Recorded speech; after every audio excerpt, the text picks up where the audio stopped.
In today's episode, Brandon asks, we're really struggling trying to find qualified candidates for our open positions. We're paying reasonably competitively, but we can't find anyone to fit the role. What do you suggest? Okay, so the yellow flag immediately is saying we're paying reasonably competitively.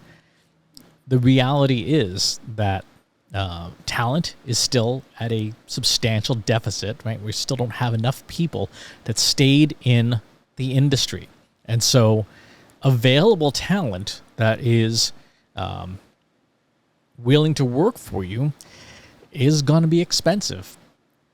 So there are two different ways to handle this. One, the obvious way, is to pay more, right? Instead of paying competitively, outcompete the market. You might have to have smaller head count, right? If you are hiring for 5 positions and paying reasonably competitively, you could probably hire for 3 positions and pay exceptionally well. That would certainly be a big help. The second thing to do is to consider the qualifications of what it is you're looking at. Because one of the things I think companies are doing most wrong right now is they are looking for very short-term investments. And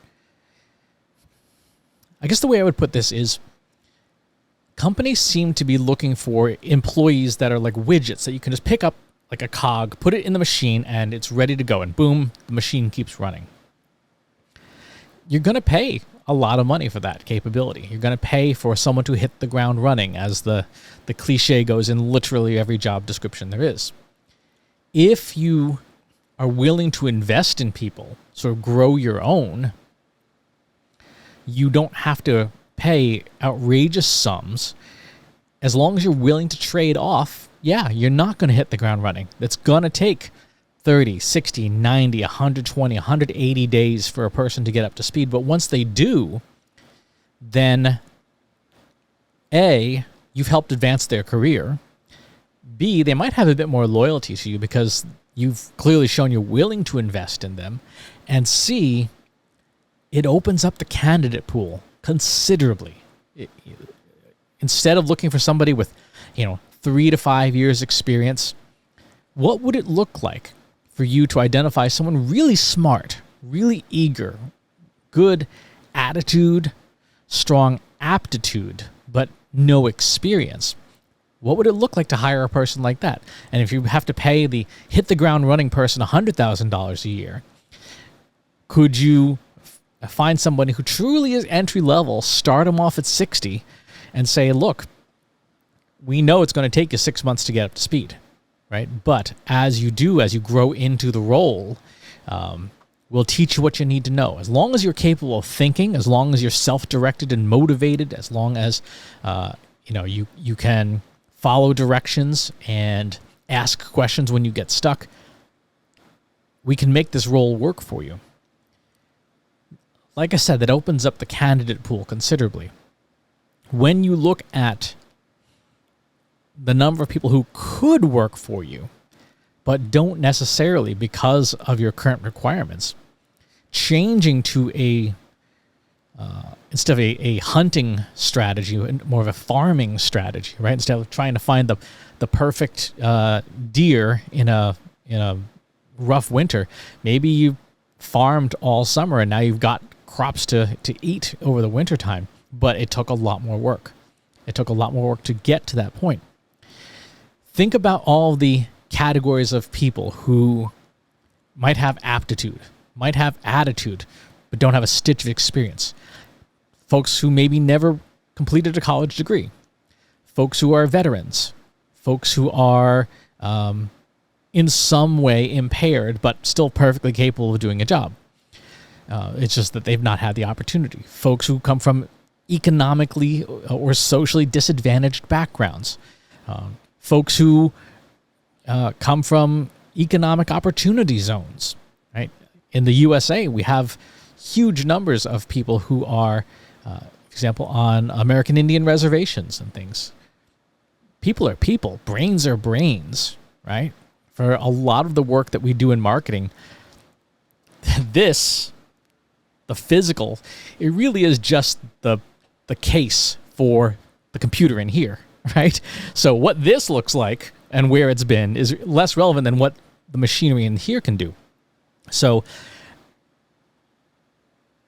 if you are willing to broaden your requirements, if you are willing to remove some requirements and spend more time looking for aptitude, looking for attitude, looking for affinity for the different tasks, you might find really good candidates who just need a shot, just need a chance. And you can start them off as entry level, right? Because if they have no experience, they are entry level, and you can pay accordingly, but commit to growing them, right? This is like venture capital. If you think about hiring as venture capital, you can pay full price for a company that's already a hit, or you can invest in a whole bunch of startups. 9 out of 10 maybe won't make it, but that one that does is going to be, they're going to knock it out of the park, right? You'll recoup your investment many times over.